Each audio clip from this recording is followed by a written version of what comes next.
le livre d'Ecclésiaste, chapitre 1, verset 4.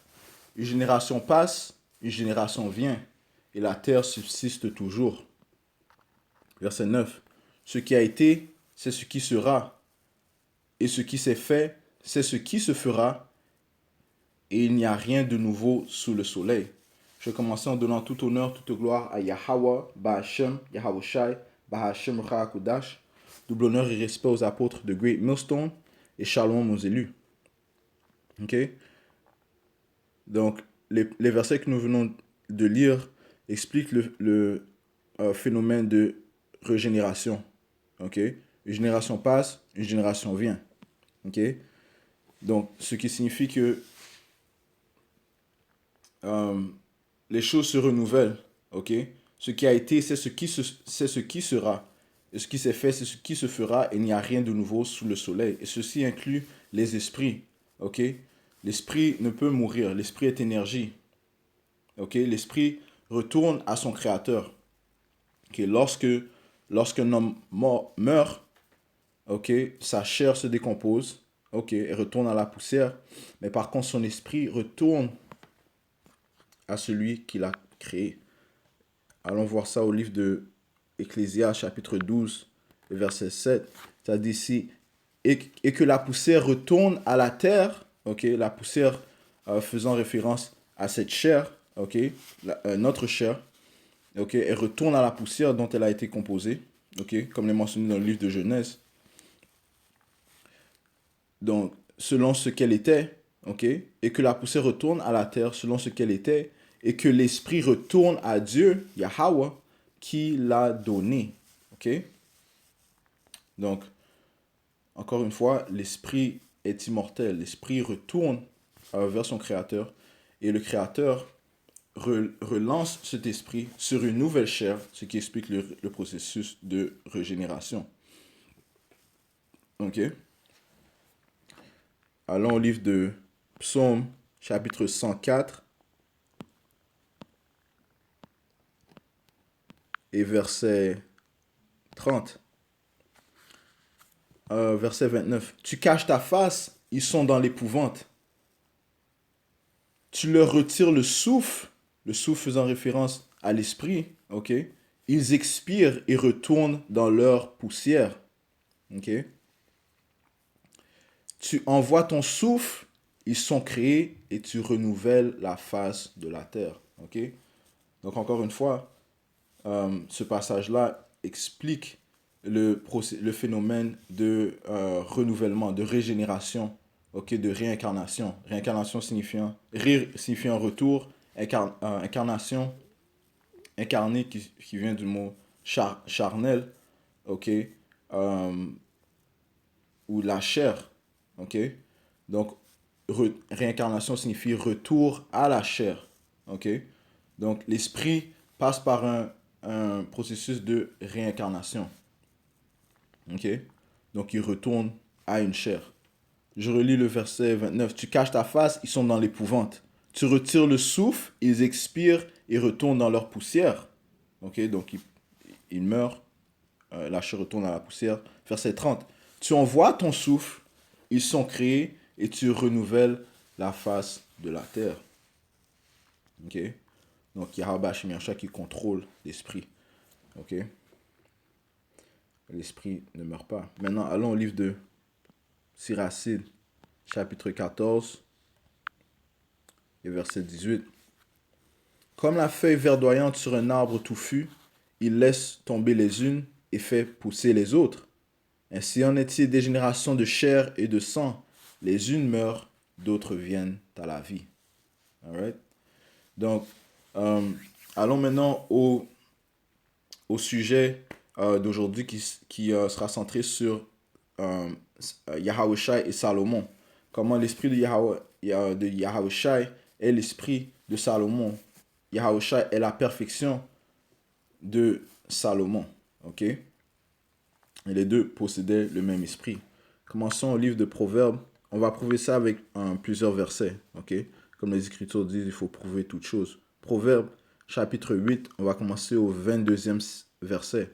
Et avant cela, en fait, juste clarifier que le livre de Proverbes a été écrit par Salomon. Si on va au livre de Proverbes chapitre 1, verset 1, ça dit « Proverbe de Salomon, fils de David, roi d'Israël ».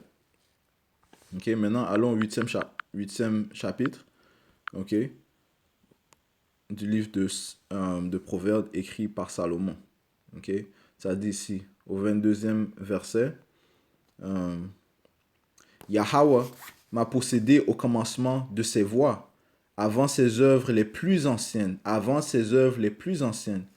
J'ai été fondé dès l'éternité, dès le commencement, avant les origines de la terre. Donc encore une fois, c'est Salomon qui écrit ces paroles. Et il écrit en étant dans l'esprit, comme si in the spirit, il écrit ces paroles. Ok, c'est son esprit qui écrit ces paroles. Ok, allons maintenant prouver qui était la première création de Yahweh. Si on va au livre d'Apocalypse, chapitre 1, verset 5, ça dit ici, et verset...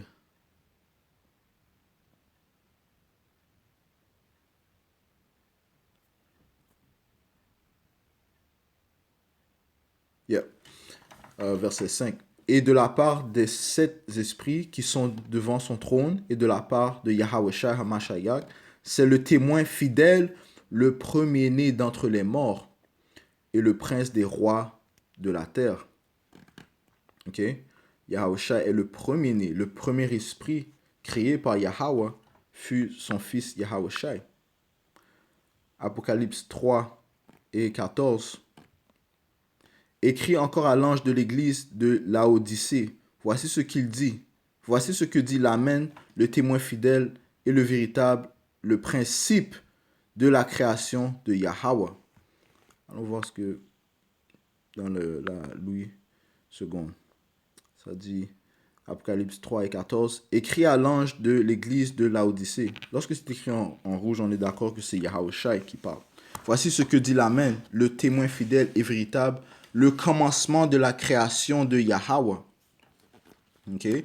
Encore une fois, c'est Yahweh Shai qui parle et il est le commencement de la création de Yahweh. Ok? Retournons au livre de Révélation, le premier chapitre, le 5e verset, ça dit ici. Et de la part de Yahweh Shai HaMashiach, le témoin fidèle, le premier-né des morts et le prince des rois de la terre. Le livre de Colossiens, chapitre 1, verset 12. Rendez grâce au Père qui vous a rendu capable d'avoir part à l'héritage des saints dans la lumière, qui nous a délivrés de la puissance des ténèbres et nous a transportés dans le royaume du Fils de son amour, en qui nous avons la rédemption, la rémission des péchés. Il est l'image du Dieu invisible, le premier-né de toute la création, car en lui ont été créées toutes les choses qui sont dans les cieux et sur la terre, les visibles et les invisibles, trône, dignité, domination, autorité. Tout a été créé par lui et pour lui. Il est avant toute chose et toute chose subsiste en lui. Ok? Donc, encore une fois, Yahweh Shai est le premier. Ok? Le premier esprit à qui toute chose est assujettie, sauf le Père. Donc, retournons au livre de Proverbes, ok, chapitre 8, et verset, nous étions au 23e verset. J'ai été établi depuis l'éternité, dès le commencement, avant l'origine de la terre. Yahweh Shai. Ok? Je fus enfanté quand il n'y avait point d'abîme, point de source chargée d'eau. Avant que les montagnes soient affermies, avant que les collines existent, je fus enfanté. Il n'avait encore fait ni la terre, ni les campagnes, ni le premier atome de la poussière du monde, lorsqu'il disposa les cieux, j'étais là. Lorsqu'il traça un cercle à la surface de l'abîme, lorsqu'il fixa les nuages en haut et que les sources de l'abîme jaillirent avec force, lorsqu'il donna une limite à la mer pour que les eaux n'en franchissent pas les bords, lorsqu'il posa les fondements de la terre, j'étais à l'œuvre auprès de lui. Et je faisais tous les jours ses délices, jouant sans cesse en sa présence, jouant sur le globe de la terre et trouvant mon bonheur parmi les fils de l'homme. Ok? Donc, encore une fois, c'est Salomon, l'esprit de Salomon qui explique ces choses, puisque l'esprit de Salomon était présent dès le début avec son père, et qui possède l'esprit de Salomon, eh bien, c'est l'esprit de Yahushai. Ok? Donc, on va conclure avec cette première partie. Lord willing, Abba Rateza, si Dieu le permet, on viendra avec 2 autres parties pour prouver que Yahushai et Salomon possèdent le même esprit. Ok? Mais avant cela, finissons au livre de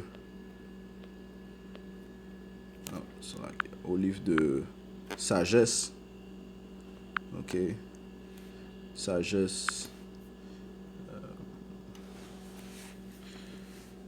Le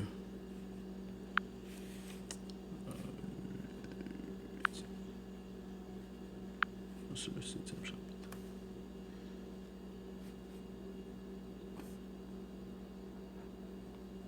Patientez un instant.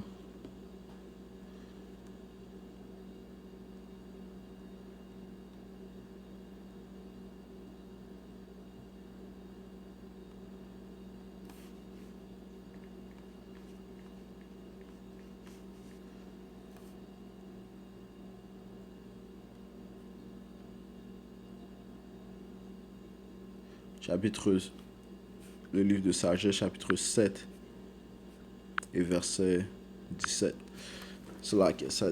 C'est encore une fois, le livre de sagesse fut écrit par Salomon, okay, qui est aussi Yahushai.